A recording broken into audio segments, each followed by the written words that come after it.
எங்களை வந்து உட்காருங்க, என்னை மன்னிச்சுக்கோங்க ஃபஸ்ட்டு அப்படின்னு தான் கேட்டார். கேட்டுட்டு உங்கள் குடும்பத்தில் ஒருத்தரை எங்களை ஏற்றுக்கோங்க. அவர் சொல்லி நம்ம கேட்காம பிள்ளைகளை கூப்பிட்டு போனது எனக்கு ஃபஸ்ட்டு நம்ம தப்புங்க சார். அப்புறம் அப்படி இருக்கும்போது வந்துட்டு அவர் அழும்போது நம்ம என்ன சார் பேச முடியும்? இங்கேருந்து 3 மணிக்கெல்லாம் கூட்டிகிட்டு போயிட்டாங்க. வெண்ணமலை பஸ் ஸ்டாப்பில் தான் ஏறிக்கிட்டோம்.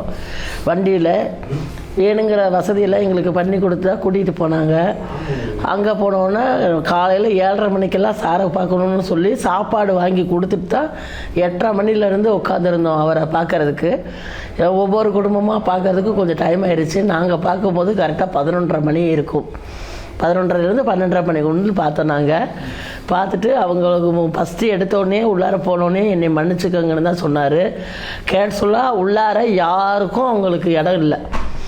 அவருக்கு பாடி கார்டோ செல்லோ வீடியோவோ எச்சொலியும் கிடையாது அவர்கிட்ட. நாங்கள் போய் அவர் அடித்தா கூட யாரும் கேட்கக்கூட ஆள் கிடையாது. அந்த அளவுக்கு அவர் ஃப்ரீயாக தான் இருந்தார். எங்களை வந்து உட்காருங்க, என்னை மன்னிச்சுக்கோங்க ஃபஸ்ட்டு அப்படின்னு தான் கேட்டார். கேட்டுட்டு உங்கள் குடும்பத்தில் ஒருத்தரை எங்களை ஏற்றுக்கோங்க, உங்களுக்கு என்ன வசதி வேணுமோ செஞ்சு தரோம், நாங்கள் உங்கள் குடும்ப பையனாக நாங்கள் பார்த்துக்கோங்க, என்னை மன்னிச்சுக்கோங்கன்னு சொன்னார். அதுக்கப்புறம் என் பையனுக்கு தான் நாங்கள் கண்ட்ரோல் பண்ண முடியல. என் பிள்ளைகள்லாம் பார்க்கணுன்னு நினச்சதுனால தான் கூட்டிகிட்டு போனோம். அதுக்கு நாங்கள் மன்னிப்பு கேட்டுட்டோம். ஏன்னா பொண்ணுங்க குழந்தைங்கள கூட்டிகிட்டு வர வேணாம்னு சொன்னாங்க. எடுத்த வார்த்தைக்கு அந்த மன்னிப்பு கேட்டுட்டோம். நாங்கள் அவர் எங்கள்கிட்ட 1 மணி நேரத்துக்கு பக்கம் பேசினாங்க. நாங்களாக தான் வெயிட்டிங் பண்ணுறாங்க சார், நாங்கள் கிளம்புறோம் அப்படின்னு சொல்லிட்டு தான் வெளியே வந்தோம். அவருக்கெல்லாம் போகணும்னு சொல்கிறதுக்கு மனசு வரல. ஒவ்வொரு குடும்பத்தையும் அவர் பார்த்துட்டு அவர் 6 மணிக்கெல்லாம் மண்டபத்தை விட்டு வெளியே வரணும், அடுத்த மண்டபம் புக்கிங் ஆகிருக்குன்னு நாங்களாக தான் வெளியே வந்துட்டோம். யாரும் சொல்லவெல்லாம் இல்லை, வெளியே போங்கன்னு சொல்லவும் இல்லை. நாங்கள் 8 பேரும் போனோம். 8 பேர்த்துக்கு காலையில் விழுந்து மன்னிப்பு கேட்டார். கையெடுத்து கும்பிட்டுட்டு ரொம்ப அழுதுட்டார். நாங்கள் கூட தெம்பாக இருக்கோம், அவர் ரொம்ப இழைச்சி போய் தான் இருக்கார். சாப்பிட்டாரா சாப்பிடலையோ அது தெரியாது. பாவம். காலில் வந்து அழுது? ஆமாங்க. யார் காலில்? அவங்க காலில் தான், அந்த பொண்ணோட அவங்க அம்மா காலில், எல்லாத்து காலிலையும் இருந்தாங்க. ரொம்ப கஷ்டப்பட்டு போயிட்டார். நம்ம எப்படி அழுவோமோ அந்த நேச்சரில் தான் அழுதார். அவர் இவ்வளோ செலவு பண்ணணும்னு அவசியம் இல்லை. இது அவர் சொந்த உழைப்பில் வந்த காசு, மற்றவங்க காசெல்லாம் கிடையாது. இதை வந்து அவர் இவ்வளோ கேட்கணுன்னு நம்மக்கிட்ட ரிக்வஸ்ட்டு கிடையாது. ஆனால் இவ்வளோ ரிக்வஸ்ட் பண்ணி கேட்குறாருன்னா மனிதாபிமானத்தில் தான் கேட்குறாங்க. இல்லை காலில் விழுந்தாலும் உங்களுக்கு எந்த மாதிரி தோணுச்சுக்கலாம்? நம்ம பிள்ளை விழுந்தா எப்படி மன்னிப்பு எடுக்குமோ அந்த மாதிரி தான் விழுந்ததுங்க. இப்போ நாங்கள் செஞ்சது தானே தப்பு, நாங்கள் பிள்ளைகளை கூட்டிகிட்டு போனது தானே தப்பு, யாரை சொல்லி இது இல்லை. ஆனால் வந்து இவங்க ஆஸ்பத்திரிக்கு கூட்டிகிட்டு போனது தான் தப்புன்னு நான் சொல்லுவேன். 2வது பிரசவ பரிசோதனை வந்து சீக்கிரமாக பண்ணணும் தான் தப்புன்னு சொல்லுவேன். என் பேத்தி பெரிய பேத்தி உயிரோடு இருக்கும்போது தான் என் பையன் கொண்டு போயிருக்கான். என் மருமகளையும் என் சின்ன பேத்தியும் பார்க்காம அந்த குழந்தைக்கு ட்ரீட்மெண்ட் பண்ணலை ஜிஹெச்சில். இன்னமும் நீங்கள் போய் பார்த்தீங்கன்னா ஜிஹெச்சில் இன்னும் பண்ணாமல் தான் இருக்காங்க. ஹாஸ்பிட்டலில் என்ன ட்ரீட்மெண்ட் இப்போ எடுக்கிறாங்க, மெடிக்கல் காலேஜ் வராதுக்கு முன்னாடி இருந்த ட்ரீட்மெண்ட் இப்போ கிடையாது. ஒவ்வொருத்தரையும் வெயிட்டிங் தான் பண்ண வைக்கிறாங்க. சொன்னாங்க, அவங்க பார்க்கலான்னு தான் சொன்னார். வேறு ஒன்றும் பண்ண முடியாதுல்ல அவரால். கரூர் வரேன்னு சொன்னாருங்களா? வரேன்னு சொல்லியிருக்காரு. அவங்களுக்கு ஆர்டர் கொடுத்தாங்கன்னா வருவாங்க. நேற்று சந்திக்க போனீங்க, எப்போ வந்தீங்க, அங்கே என்ன நடந்துச்சு? நம்ம நேற்று மதியம் வந்துட்டு நாங்கள் பாப்பாவுக்கு சாமி கும்பிட்டு 30 சாமி கும்பிட்டு அதுக்கப்புறம் வந்துட்டு மதியம் 3 மணிக்கு இங்கே வர சொல்லியிருந்தாங்க. 12 மணிக்கு ஃபஸ்ட்டு வர சொல்லியிருந்தாங்க. நாங்கள் 12 மணிக்கு வர முடியாதுங்க சார், எங்களால் 3 மணிக்கு தான் சாமி கும்பிட்டு முடிக்க முடியும், அதுக்கப்புறம் தான் வர முடியும்னு சொல்லியிருந்தோம். 3 மணிக்கு மேலே எங்களுக்கு வண்டி அனுப்பிவிட்டாங்க. இங்கேருந்து வந்துட்டு வெண்ணமலைக்கு இங்கேருந்து கார் வச்சு கார்லேருந்து வெண்ணமலை கோயில்கிட்ட வந்துட்டு பஸ் நின்றுச்சு. அங்கே வந்துட்டு எங்களை அழைச்சிட்டு போனாங்க சார். அங்கேருந்து நாங்கள் வெண்ணமலையிலேருந்து நேராக ஸ்லீப்பர் பஸ்ஸில் சென்னை போனோம். அங்கே போய்ட்டு அங்கே எங்களுக்கு ரூம்லாம் அலாட் பண்ணி வச்சுருந்தாங்க. போகிற வழியில் எங்களுக்கு சாப்பாடெல்லாம் சர்வ் பண்ணாங்க, சாப்பிட்டோம். அங்கேருந்து ஒரு ஹோட்டலில் எங்களுக்கு தங்க வச்சு, மகாபலிபுரத்தில் தங்க வச்சு எங்களுக்கு சாப்பாடு எல்லாமே கொடுத்தாங்க. அடுத்து நான் நேற்று காலையில் 7:30 மணிக்கு எல்லாம் வந்துட்டு விஜய் சாரை பார்க்குற மாதிரி சொல்லியிருந்தாங்க. ஒவ்வொரு நம்ம வீட்டுக்கு வந்து எப்படி பார்ப்பாங்களோ அதே மாதிரி வந்துட்டு அவர் தனியாக ஒரு ரூமில் இருந்தார். இதில் ஒவ்வொரு ஃபேமிலியாக இப்போ வந்து எங்கள் ஃபேமிலியிலேருந்து நாங்கள் 8 பேர் போயிருந்தோம். நாங்கள் 8 பேருமே போய் பார்த்தோம். அந்த ரூமில் அவர் ஒருத்தர் மட்டும்தான் இருந்தார். ஒரு பாடி கார்டு இல்லை, ஒரு செக்யூரிட்டி ஆஃபீஸர் இல்லை, அவருக்கு பிஏ அசிஸ்டண்ட் இந்த மாதிரி யாருமே கூட இல்லை. நாங்கள் 8 பேர் சேர்ந்து அவர் அடிச்சிருந்தா கூட அந்த இடத்துல அவரை காப்பாற்றுக்க யாரும் வர முடியாது. அந்த மாதிரி தான் நாங்கள் ஃபோன்லாம் உள்ளே கொண்டு போக வேண்டாம் அப்படின்னு சொல்லி ஃபஸ்ட்டே சொல்லியிருந்தாங்க. அதனால் ஃபோன்லாம் நாங்கள் எதுவும் உள்ளே கொண்டு போகலைங்க சார். அதே மாதிரி வந்துட்டு எங்களுக்கு ஃபஸ்ட்டு புள்ள போனோன்னே வந்துட்டு நாங்கள் சாரி கேட்டோம். ஏன்னா வந்துட்டு அவர் வந்துட்டு சொன்னது என்னென்னா குழந்தைங்க லேடிஸ்லாம் கூப்பிட்டு வர வேட்டான்னு சொல்லியிருந்தாங்க. நாங்கள் போயிருந்தனால சாரி சொன்னோம். அவரும் அப்புறம் இந்த மாதிரி வந்துட்டு உங்கள் குடும்பத்தில் ஒருத்தனை நினச்சிக்கங்க அப்படின்னு சொல்லிட்டு அவர் அம்மா கால் பிடிச்சி அழுதாங்க. அழுதுட்டு இந்த மாதிரி சொன்னாங்க. எங்களுக்கு அதே ரொம்ப கஷ்டமாக போச்சுங்க சார். அவ்வளோ பெரிய ஆக்டர் வந்துட்டு எங்கள் அம்மா காலை பிடிக்கும்போது நான் இங்கே இருக்கிற திரும்ப கூட அவருக்கு இல்லைங்க சார். அவர் வந்துட்டு ஆள் வீக்காக ஆகிட்டார். முடி வெட்டாமல் ஒரு மாதிரி ஆகிட்டார். ஆள் பார்க்கவே ரொம்ப டல்லாக இருந்தார். உங்கள் காலில் மட்டும்தான் அம்மா காலில் தொட்டு ஃபேமிலி மட்டும்தான் அது தெரியலைங்க சார். நான் ஒவ்வொரு ஃபேமிலியாக தான் போனோம். நான் வந்துட்டு அவர்கிட்ட வீடியோ காலில் கேட்டதே வந்துட்டு ஒன்று தான். இந்த மாதிரி வந்துட்டு பாப்பா வந்துட்டு உங்களை பார்க்கணும் வந்து வந்துட்டாங்க, ஒரே ஒரு ஃபோட்டோ மட்டும் எடுக்கணும், பாப்பா ஃபோட்டோ வச்சுன்னு சொல்லிவிட்டு இந்த ஃபோட்டோ கொண்டு போயிருந்தேன் நான். அது இல்லாமல் அவங்களுமே ஒரு ஃபோட்டோ நான் சொன்னனால எல்லா ஃபேமிலிக்குமே வந்துட்டு ஒரு ஃபோட்டோ அரேஞ்ச் பண்ணி அந்த சின்ன ஃபோட்டோ அவங்க தாங்க எங்களுக்கு கொடுத்தாங்க. அந்த ஃபோட்டோ கொடுத்து இந்த ஃபோட்டோவில் வந்துட்டு எங்களுக்கு இது பண்ணி கொடுத்தாங்க. ஃபோட்டோ எடுத்துக்கிட்டோம். அதேமாதிரி வந்துட்டு உங்களுக்கு என்ன சப்போர்ட் கேளுங்க நாங்கள் பண்ணித்தரோம் அப்படின்னாங்க. உங்கள் ஜாப்போ இல்லை ஒர்க்கோ இல்லை வேறு எதாவது பண்ணோம்னா சொல்லுங்கள், நாங்கள் பண்ணித்தரோம் அப்படின்னு சொன்னாங்க. எங்களுக்கு இப்போதைக்கு வேணும்னு சொல்கிறோங்க சார், சொல்லிட்டோங்க சார். வேறு எதுவும் நாங்கள் கேட்கல. இங்கே கரூர் ஏன் வரல சார்? இங்கே வந்துட்டு கரூரை பொறுத்த வரைக்கும் வந்துட்டு எங்கள் இன்னும் பர்மிஷன் தரல. ஏன்னா வந்துட்டு ஏற்கனவே வந்துட்டு இஷ்யூவாக இருக்குது. இன்னும் திரும்ப இன்னொரு கூட்டம் வந்து இன்னொரு ஏதாவது பிரச்சனை வரக்கூடாது. ரெண்டாக போலீஸ் பர்மிஷன் கிடைக்காம இருக்குது. மண்டபம் கேட்டு மண்டபம் தரலையேங்க சார். அதனால் வந்துட்டு கண்டிப்பாக வந்துட்டு இப்போ போலீஸ் பர்மிஷன்லாம் கிடச்சோம். கண்டிப்பாக வந்துட்டு உங்களை எல்லாத்துமே வந்துட்டு இன்னொரு வாட்டி வீட்டில் வந்து பார்க்குறேன்னு சொல்லுவாங்க சார். அப்புறம் பார்த்தோன்னா உங்களுக்கு எப்படி ஃபீல் ஆயிடுச்சு? அவ்வளோ பெரிய மனுஷன் அழுகும்போது அவர் சொல்லி நம்ம கேட்காம பிள்ளைகளை கூப்பிட்டு போனது எனக்கு ஃபஸ்ட்டு நம்ம தப்புங்க சார்.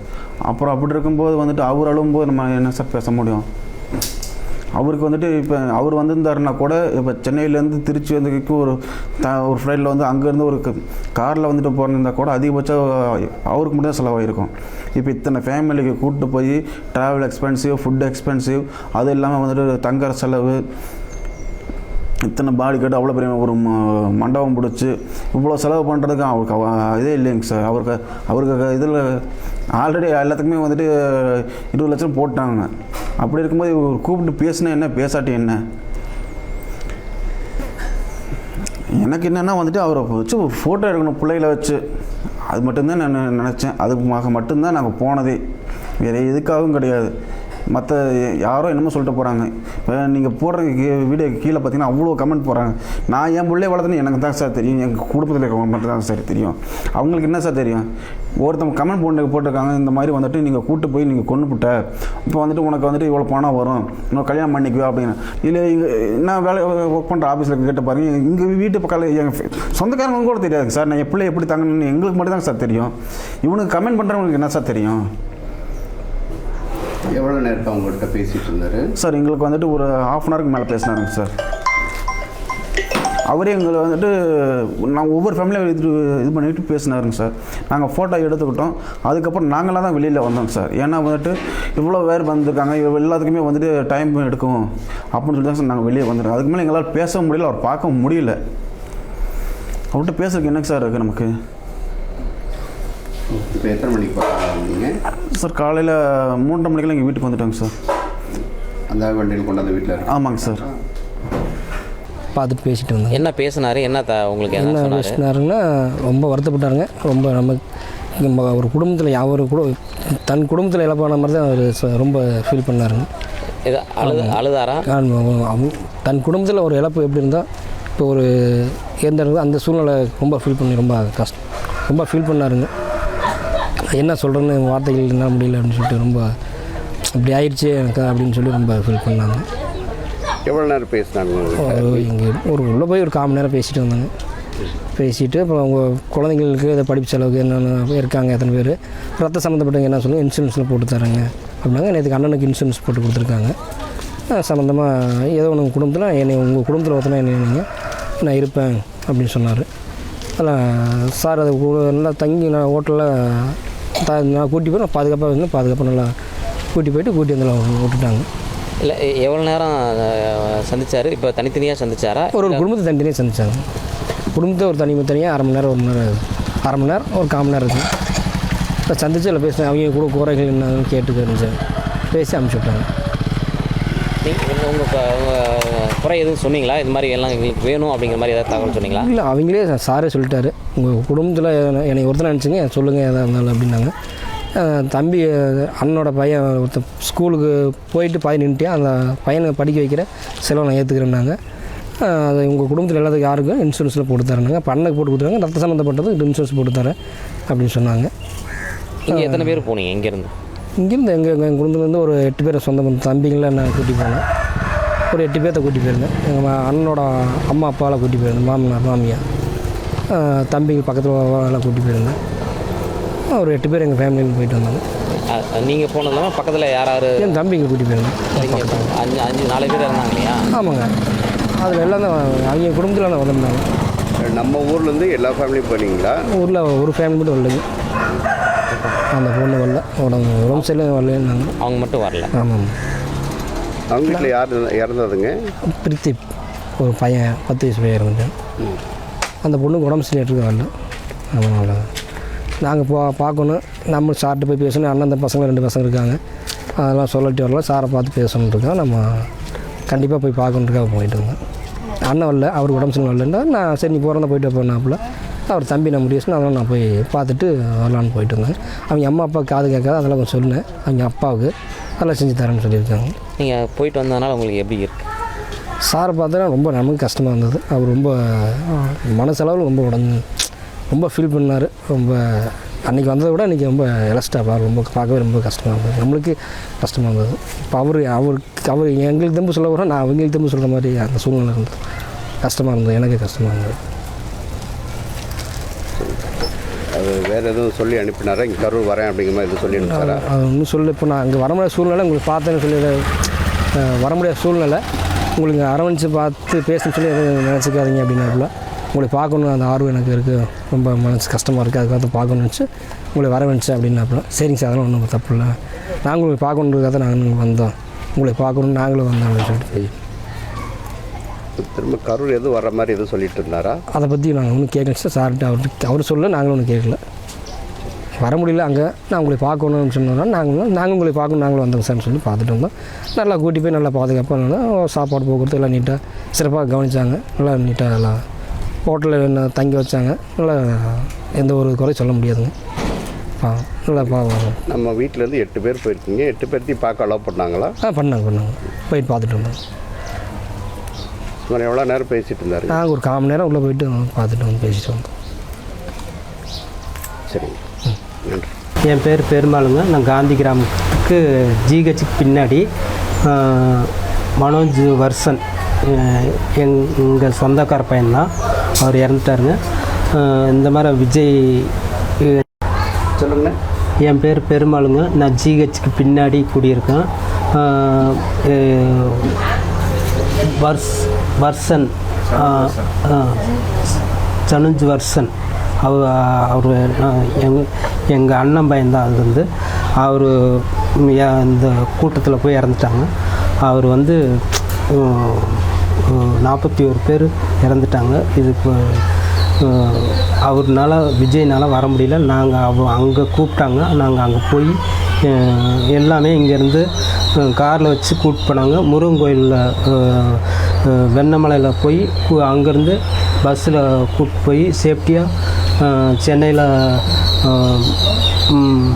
மாமல்லபுரத்தில் ஒரு நட்சத்திர விடுதி ஹோட்டலில் எங்கள் தங்க வச்சு அங்கே நல்ல சாப்பாடு எல்லா வசதியும் பண்ணி கொடுத்தாங்க. 41 பேர் அங்கே இருந்து அவங்களாம் ஒவ்வொருத்தராக விஜய் கூப்பிட்டு கேட்டார். அவர் காலில் எங்கள் காலில் விழுந்தார். நான் சார் வேணாம் சார், நடந்துருச்சு, யாரும் இது அவர் என்ன சொல்லுவார், எல்லோரும் போய் அழுதாங்க.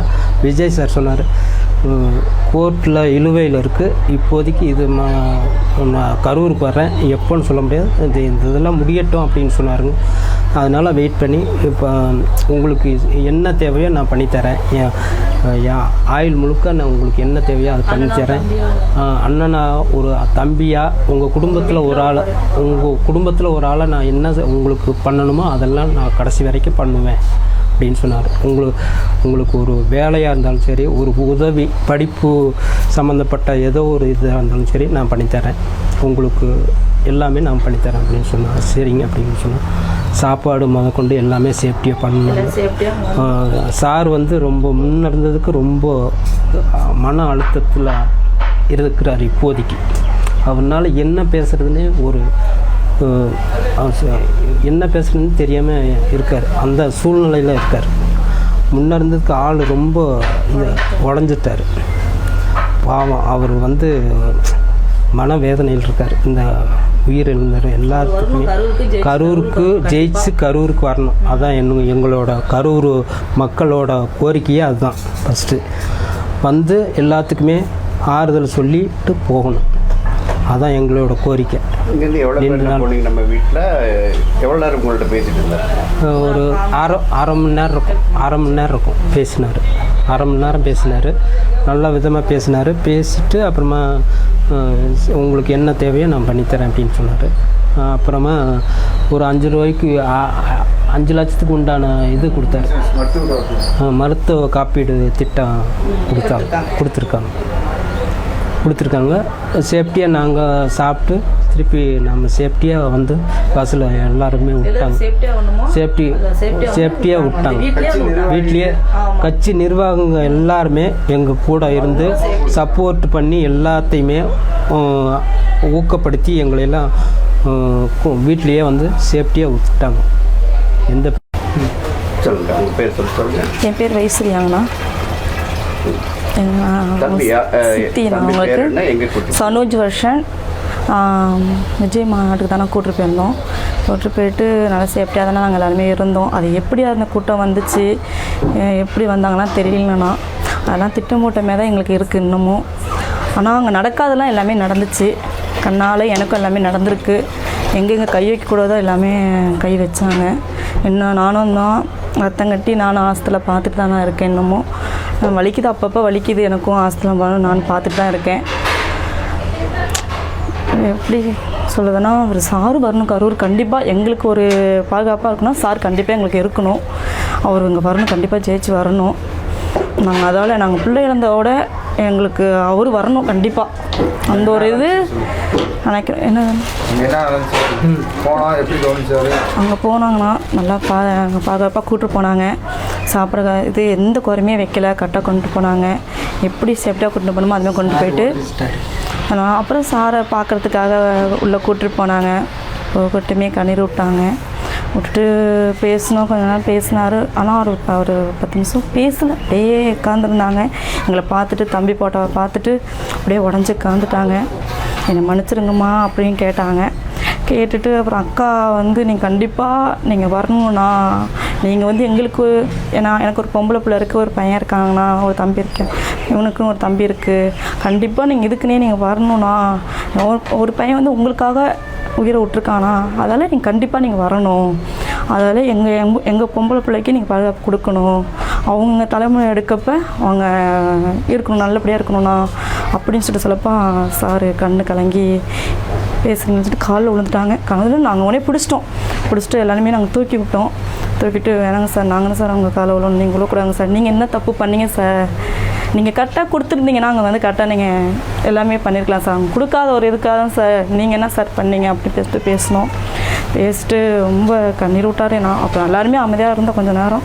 அப்புறம் என்ன ஹெல்ப் பண்ணணுமோ நான் எல்லாமே பண்ணுறேங்கம்மா. அதேமாரி உங்கள் வீட்டுக்கு நான் என்னை ஒருத்தனை நினச்சிக்குங்க, உங்களுக்கு நான் எல்லாமே துணையாக நான் இருக்குவேன். அண்ணனவோ தம்பியவோ மாமாவோ இந்த பிள்ளைக்கு நான் தாய்மா நான் கண்டிப்பாக நான் இருக்குவேன் அப்படின்னு சொல்லியிருக்காங்க.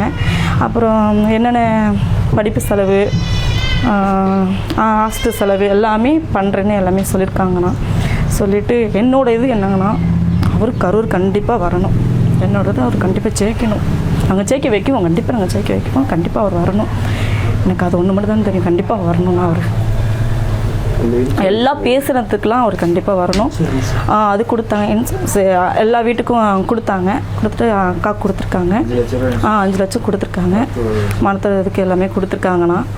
அதால் இருக்குங்கண்ணா. வேறு பிளே ஸ்டோர் மற்றும் ஆப் ஸ்டோரில் இருந்து பாலிமர் செயலியை QR கோடு மூலம் பதிவிறக்கம் செய்யுங்கள். செய்திகளை உடனுக்குடன் பெறுங்கள்.